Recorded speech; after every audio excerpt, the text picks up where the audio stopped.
Hi, everyone. Welcome to Restaurant Tech Trends, where we explore restaurant technology trends with some of the industry's biggest movers and shakers in a rapid fire short interview format. Today, I'm excited to be joining Wayne Davis, who is the founder of Integrate Bubble, an AI powered digital content business. And Wayne was also the former VP of Technology Strategy and Product Management at RBI on the Popeyes side. And prior to that, he was VP of Technology Product Development at Inspire Brands on the Buffalo Wild Wings side. Welcome, Wayne. Thank you, Justin. I appreciate it very much. So, Wayne, why don't we start out? Tell us a little bit about your background and really what led you into the world of restaurant technology, especially because I saw you were previously in retail, you were at Macy's, you were in the nonprofit space after that. What is it that really attracted you to restaurant technology? The main thing is most of my background has been involving transformation, integration between systems, making things easier. I did this as Macy's over multiple business units, business teams, finance, marketing, etc. And then someone reached out to me in the restaurant world. I jumped on the bandwagon because I really was very enthusiastic about transforming restaurants. And I started with Buffalo Wild Wings, which was in a industry was just getting out of COVID, and they had to close the restaurants, and they were not prepared for a QSR environment. And we were having to make major changes when I got that opportunity. And it was really great to be a part of that transformation. So that's what drew me there really is to help make everything easier. That's awesome. Well, you certainly joined two incredibly highly esteemed brands. Definitely Yeah. jumped in with two Yeah. feet. Now, I'm curious, while you were at Inspire and later at RBI, what are some of the tech programs that you were involved in or projects that you worked on that either you led or that you learned from that you're especially proud of? The biggest one I think is probably a loyalty integration piece that we did. We had loyalty data that didn't necessarily communicate with sales and other pieces. It was what I would call more legacy systems. And we created where everything was integrated so that we could basically communicate what was driving sales so people could make better decisions, especially within marketing and operations. They could make quicker decisions. So my team was a really big part of that. And I got to lead the loyalty piece integration, which gives all kinds of data analytics for all different groups to make different decisions at different times. And then I also started working in the AI space. We started testing that out from the digital dashboards, also, which was something new for the Popeyes space. Then going into Popeyes, you also had, digital menu boards. We had ways to order, all that kind of thing. So we were kicking that off and we were testing it out. And it worked out. Those were probably the two biggest initiatives that we had because not only saved dollars, it was at a time where, again, hiring people for these places were a little more difficult. So when you have digital menu boards and you can provide easier ways for customers to make purchases, it's easier. So I'm curious, Wayne. These are both two very large brands. Inspire as and RBI are two even larger companies. Sometimes it can take time to kick off and launch initiatives like this. You've got multiple different departments that are involved. You got franchisees that are involved. Is there some secret sauce that you saw that really helped these particular programs succeed? And if so, what was that? What could you share with your fellow colleagues that might be in the midst of launching different technology projects right now? I mean, it's really like a three-step process, but to me, I always like to emphasize the number one piece is the field. Understanding if it's restaurant corporate owned or it's franchisees, bringing operations franchisees into the conversation, making them understand how it's going to save money in the long run. If you're new, every time you hear new technology and how much it's going to cost, you really have to have buy-in.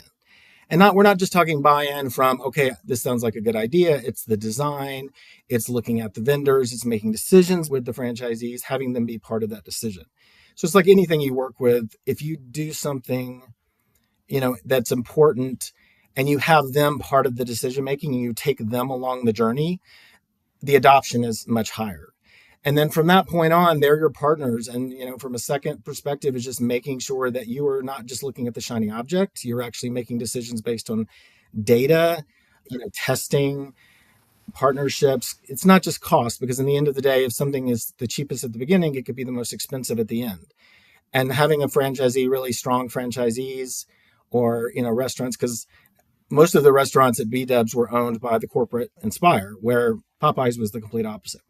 Yeah. So it's just how you partner with them and get them and bring them in. And the third thing is when your execution having them do pilots and having them be involved in the pilots of the execution so they can give feedback, and then we continue working with the vendors or internally to make better improvements. So it still starts with our partners, I think, more than anything, because once it's done, if the final execution is a win, then it will get out to their peers that it's a win, and then they can give more information. And it typically, that's where I see the most success and when it happens. All right. Well, let's take a step back now. The news du jour is, of course, the tariffs that are going into place right now. And I have seen over the last few days the R word batted around a little bit. And of course, whenever the R word gets batted around, sometimes people are looking to make cuts in investments that they're making. And sometimes, unfortunately, technology can be cut as well. I'm curious from your perspective, having been in this industry for a while, how do you see tariffs impacting technology investments for QSRs in particular, and then the industry more broadly? Tariffs are going to affect every single thing. I mean, that's just going to happen. There's no way you can avoid it. To me, it actually can be a positive in some way. I always look at the positive side of things, is the fact that when you have tariffs and things are more expensive, or you're using the R word, which I won't say the R word either, is basically technology actually helps that situation. You're creating innovation, you're creating opportunity to save money. They may be a little bit up the upfront, but again, it goes back to me partnering with the business partners and the franchisees. Tariffs are going to, they're going to hurt us, and people will look at things and buckle down.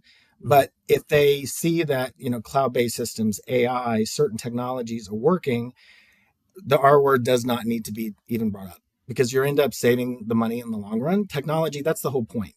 Technology is there to assist, especially in the QSR space. It's there to assist the people who are serving the customers. It's not there to get in the way. And if you have technology, that can do a lot of the heavy lifting for you.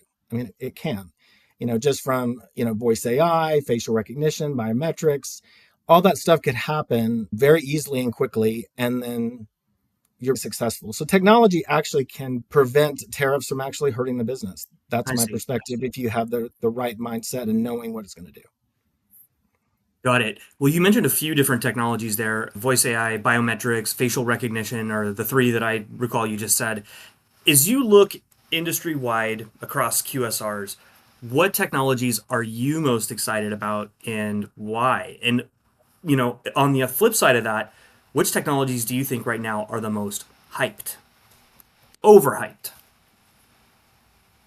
Well, that's kind of a double-edged question, because the situation is, the thing I'm most excited about is what AI can bring, honestly, to data analytics more than I anything. see. Because AI, I mean, people have spreadsheets and all kinds of things. And it's like, when you have the correct data and AI can analyze that, that gets you ahead by a week, 2 weeks, a month in making decisions. Voice AI, I love, personally, my own personal experiences. I like it when, I'm in an app and I'm making an order, or I'm actually having a conversation. Like when they say, "Hello, Mr. Davis," or whatever, they recognize who I am, and I don't have to go through, okay, let's go through, I'm going to ask you 15 questions before you send me to the next person. That's the thing I'm most excited about. But there's a lot of AI that still has to be tested. I've looked at a lot of AI tools over the past month, and some of them are really phenomenal, and they've been tested and they're strong. So it's kind of the greatest thing in the world, but it's also the big shiny object. So that's why I said it was kind of double-edged sword. But I think AI done correctly with the right partners and the right leaders, it can be very, very successful. And that's what I'm excited about, because in the end, everybody sees AI taking over. AI is not going to take over. It's just like Henry Ford building cars. It's just going to make things go faster, easier, and making everyone's life better, including the guest experience when they go in and make a purchase at a restaurant. I couldn't agree with you more, Wayne. Well, Wayne, thank you so much for your time here today. Really excited to Thank see what you. comes next for you and excited for this industry. Wayne Davis, thank you. Thank you, Justin. I appreciate it. Have a great day.